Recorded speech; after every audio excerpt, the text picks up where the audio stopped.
Yes, nkulamusizaako nnyo mukwano gwange yonna gy'osinza oba ng'otuwuliriza weebale kwekuumira ku mayingo gano aga Yugi Updates TV. Amawulire agava mu Democratic Republic of Congo eri abayeekera ba M23. Amawulire agavaayo galaga nti nno amawanga ag'omu Buserengeta ageegattira mu kibiina ekiyitibwa ekya SADC ekya kyetwandiise Southern African Troops bagenze mu agreement n'abayeekera ba M23 era ng'eno agreement ekoleddwa mwe muli bino wammanga.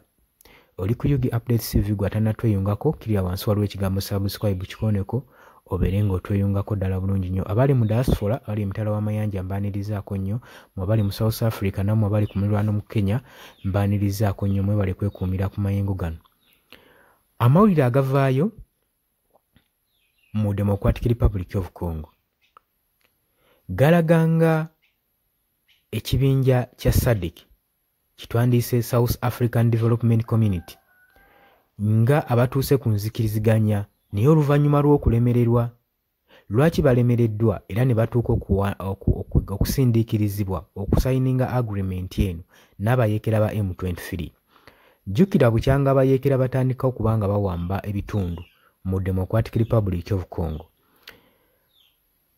Bawamba ekibuga Goma saako ne airport yakyo. Kati bawamba ekibuga Goma saako ne airport, twali flight n'emu ekkirizibwa kubuuka wadde okugwako, ekitegeeza nti ebyentambula byali bimaze okuba nga biziŋŋama, saako n'entambula z'oku mazzi nazo bazisiizinga nga tezikkirizibwa kukola operation n'emu. Kakati jjukira nti nno troops zonna ezeekuusiza ku kibinja kino ekya SADC ekya South African Development Community, amawanga omuli Tanzania, Malawi, Zimbabwe saako ne South Africa ge gamu ku mawanga agakola ekibinja kino ekya SADC ekya South African Development Community.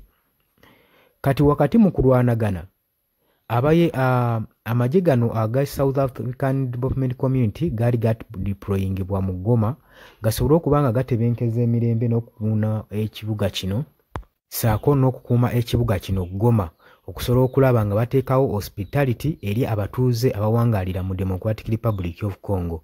Naye akabinja kano katuuse ekiseera ne kalemererwa ng'ensonga eva kuba nti nno abayeekera bano ba M23 basiizinga airport ey'omu Goma nga tiwali flight n'emu ekkirizibwa kubuuka.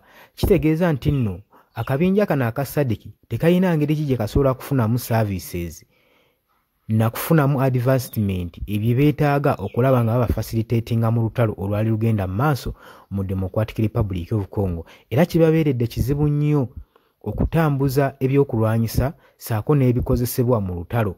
Kakati kino kibawaliriza okugenda mu nteeseganya n'okusayininga agreement n'abayeekera bano aba M23.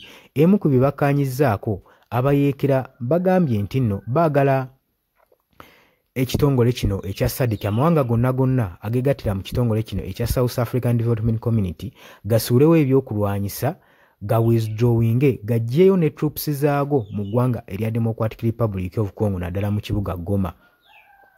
Ekirala kye bakkaanyizzaako baba bagenda troops zonna ebyokulwanyisa weapons zonna zibadde bakozesa bazireke emabega, bazireke mu mikono gy'abayeekera bano aba M23.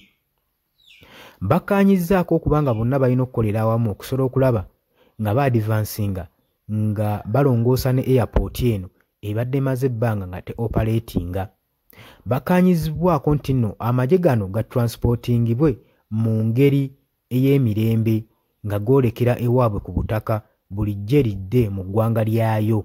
Gwe mukwano gwange ali eyampuliza. Wabula ate bo aba SADC bataddewo akakwakkulizo okuba nti nno singa bamaze okusiizinga fire n'abayeekera bano aba M23 bagende maaso n'okusiizinga fire mu kibuga Goma saako n'okuwa bannansi emirembe okudda mu bifo byabwe ne maka gaabwe ge bateekeddwa okuba nga balimu.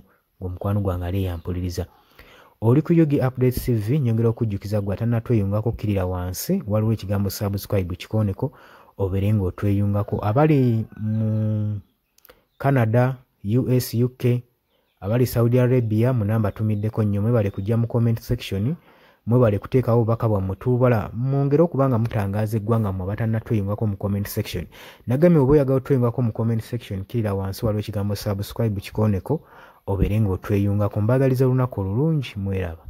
Yes, oli ku Yugi Update TV kw'osinzira okubanga otuuliza gwe omukwano gwange yonna yenna ali eyo.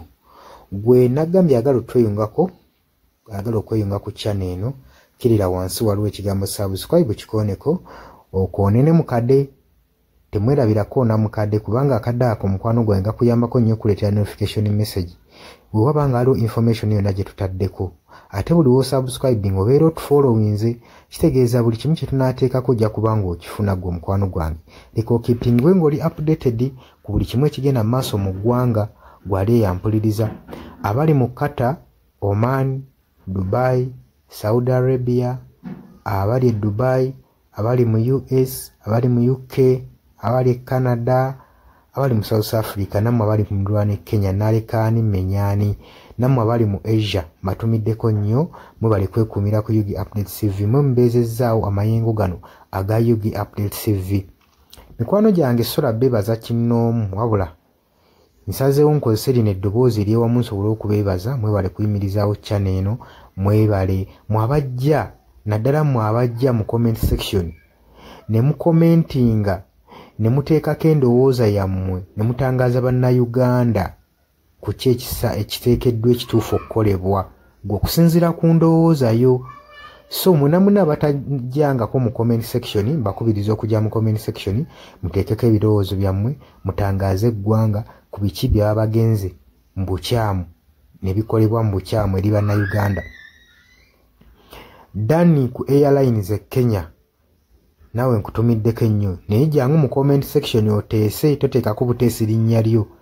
Mujje mu comment section mwe abasharinga, abalikinga nammwe abasubscribinga mwe muyimirizaawo amayengo ga channel eno. Eyo ennamba y'essimu gye mbateeredde awo eya nooti 726 nooti emu 679. Eyo ennamba ya WhatsApp eri mu kimyufu. Ye nnamba gy'ogenda oyita kuba gy'osobola okuyitako gwe omukwano gwange ayagala okulanga wamu naffe. Ng'alina bizinensi yo ng'ogyagala tugikulangire nga wandyetaaze ogikulangira. Eyo ennamba gy'oba oyitako ku WhatsApp osobole okubanga naye bizinensi yo gikuba abantu tugikulangire gwe omukwano gwange ali eyo ampuliriza. Nengenda maaso n'okulabula abantu ku biki ebigenda maaso mu ggwanga naddala ng'akalulu kano aka 2026 katuukuse kengedde. Kati buli muntu alina kubeera vigilant, olina kubeera bulindaala oleme kutunda mwoyo gwo omukwano gwange. Waliwo abatunda emyoyo gyabwe olw'M1,1500 sukaali. Gwe beera ng'omanyi akaseera we kanaatuuka akakuba ballot paper, beera nga manyi omuntu ng'omanyi omuntu ogwogenda okuwa, gwogenda ottiikinga, gwe gwolaba asobola okukulaakulanya ekitundu kyo constituency yo, gwolaba agenda otwala eggwanga mu maaso.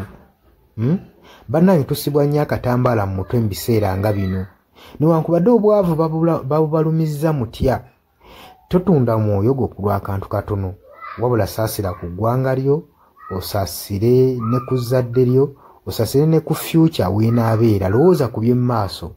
Weewaawo abamu muyinza okulowooza ng'ebyo tabakwatako nga tebikwatako, naye ensobi yonna yonna ekolebwa eiza relative, sengaawo, maamawo, kojjaawo, biyinza otutuuka ng'ekyo ekizibu gwe kyetooloddeko ate olaba ebikwatirako biyinza otutuuka essa ne byetooloola ne bifundikira nga bikkutteko gwe omukwano gwange ali eyo.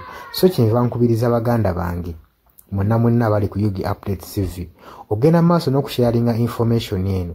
Baganda baffe beebeereremu ate era baleme kutunda mwoyo gwa ggwanga, babeere nga batambulira ku mazima, nga bayimirira ku mazima, nga bayimirirawo ku lw'eggwanga lyaffe erijja mu maaso, ku lwa future y'abantu baffe n'eggwanga lyaffe mu maaso, kubanga buli muntu ekigenda mu maaso kati akiraba.